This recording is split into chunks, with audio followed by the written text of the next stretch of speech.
안녕하세요. 보상가배상TV입니다. 경향 조건적으로 다음을 봉사가 읽어보는 코너 호모 이코노미크스입니다. 이게 바로 고지의무라는 것 때문인데요. 의학적으로 인과관계가 없다라고 하면은 네. 지급을 받을 수 있는 거고요. 안녕하세요. 보상가배상TV입니다. 자, 이번 영상에서는요. 제목 그대로 합의금을 어떻게 1억 3,900 받았냐 여기에 대해서 얘기해 보도록 하겠습니다. 우선 이 의뢰인의 경우요. 사고 이후에 1년 정도 지난 시점에서 저희 보상가배상의 사건을 의뢰한 케이스입니다. 제가 이분을 처음 상담했을 때 뭐라 물어봤냐면요. 왜 이렇게 늦게 맡겼냐? 라고 물어봤는데 그분이 하는 말씀이 치료한다고, 재활한다고 합의에 대한 생각이 없었답니다. 그래서 중간에 보험사에 연락은 왔었냐 물어보니까요. 처음에는 계속해서 연락이 왔답니다. 근데 지금은 연락 안 온 지 오래됐다고 하더라고요. 보험사가 그렇습니다. 처음에는 이 보상 담당자가요, 실적 맞춘다고 열심히 연락하다가 이 초기 합의, 초진 기간이 넘어가면요, 담당자는 어차피 조기 합의에 대한 실적 가점이 없기 때문에 합의에 대해서 그렇게 적극적이지가 않습니다. 자, 저는 상담 시에 금액을 4가지 경우를 산출을 해드렸습니다. 이분 같은 경우에 십자인대 파열이었거든요. 그리고 수술을 했던 경우이기 때문에 4가지 경우가 어떤 경우냐면요. 첫 번째가 9.6% 연구장애로 약관 기준으로 산정한 금액, 두 번째가 9.6% 연구장애로 소송가액 기준으로 산출한 금액, 세 번째가 조금 장애율을 높여서 14.5% 연구장애로 약관 기준으로 산정한 금액, 그리고 네 번째가 14.5% 연구장애로 소송 기준으로 산출한 금액, 이 4가지를 산정을 했었습니다. 자, 그럼 이제 우리가 목표로 보상받아야 하는 금액, 이게 산출되었죠. 그럼 그 다음 단계는 뭐겠습니까? 우선 처음에 상담할 때요, 이분 다리 동요도 그게 얼마가 나오는지 제가 한번 흔들어 봤습니다. 근데 사실 제가 의사가 아니다 보니까 정확하게 몇 미리가 나온다, 장애가 어떻게 나온다는 정확하게 예상은 안 됩니다. 골절이나 운동각도의 움직임 같은 경우에는요, 거의 정확하게 장애가 어떻게 나오겠다 예측을 하거든요. 근데 이거는 무릎 1mm, 2mm 차이의 장애가 달라지기 때문에 제가 예상할 수가 없는 거죠. 그래서 저희 보상가배상에서 객관적으로 의료자문이 되는 병원, 거기서 객관적으로 검사를 해봤습니다. 근데 이 무릎 동요도가 정확하게 5mm가 나오는 겁니다. 5mm 이하면요, 사실 장애가 나오기 힘듭니다. 객관적으로 저희가 검사를 했을 때 딱 5mm가 나왔기 때문에 제가 보험사에 강력하게 나가지를 못합니다. 왜냐하면 보험사에서 제가 강력하게 나왔을 때 혹시 안 받아들였다, 그러면 우리는 소송을 진행해야 되잖아요.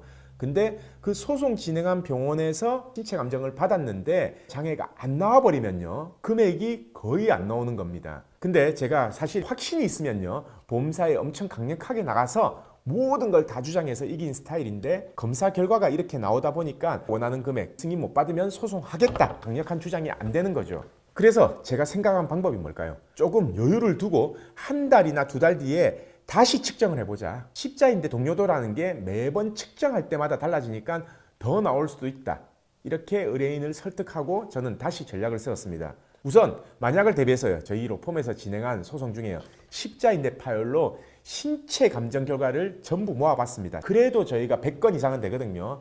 그 중에 정확하게 5mm 나온 그 감정 결과가 과연 몇 프로가 나왔냐, 이거를 저희가 다 이제 수집을 했고요. 그 중에 장애 나온다라는 이 감정 결과만 뽑아서요, 보험사에 보냈습니다. 그리고 보험사에는 5mm 딱 나왔다, 이 부분은 말할 필요가 없었죠. 왜냐면요, 한 달 뒤에 검사해서 만약에 7mm, 8mm가 나온다면 굳이 이게 보험사하고 줄다리 할 필요가 없으니까요. 그래서 그냥 저는 보험사 담당자한테 요구했습니다. 5mm만 나와도 14.5% 재판 결과가 나왔다. 어떻게 할래? 그냥 합의할래? 아니면 소송을 진행할래? 보통 보험사는요, 이런 사건에서는 소송에 대한 거부 반응이 많습니다. 그렇기 때문에 제가 이렇게 14.5%로 합의하자, 아니면은 소송할래? 라고 이렇게 했을 때 보험사가 뭐라고 했을까요? 자기들은요, 연구장애를 일단 인정 못 하겠답니다. 보통 한시 5년에서 10년 사이에 전부 다 합의를 한다라고 이렇게 하더라고요. 근데 이 의뢰인 같은 경우에는 나이가 30대였기 때문에 연구장애면 앞으로 35년 장애를 인정받는 건데, 만약에 한시장애로 끝나버리면은 당연히 금액이 훨씬 더 떨어져 버리겠죠. 담당자는요, 이 자료를 주면 검토해 보겠다라는 말만 하고 일단 1차 통화는 끝냈습니다. 그리고 그 다음부터 보험사가 연락이 없었습니다. 한 달 뒤에 다시 이제 검사를 했죠. 근데 과연 결과가 어떻게 나왔을까요?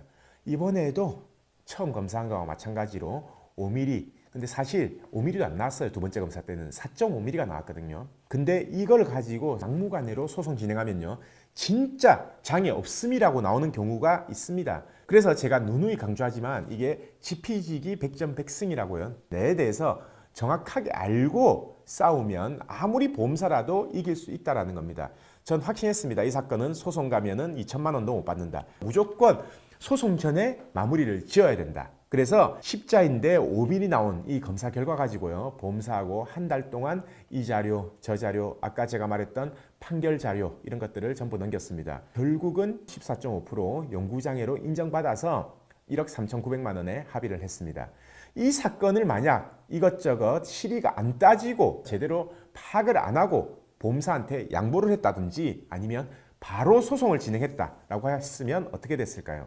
아마 이게 1억 4천에 대한 합의금이 아니라 2천만 원도 못 받았을 가능성이 있었습니다. 이 사례처럼 성공과 실패 여부는요, 이 종이 한 장 차이가 아닙니다. 그만한 경험과 사례가 있어야지만 성공을 시킬 수가 있는 겁니다.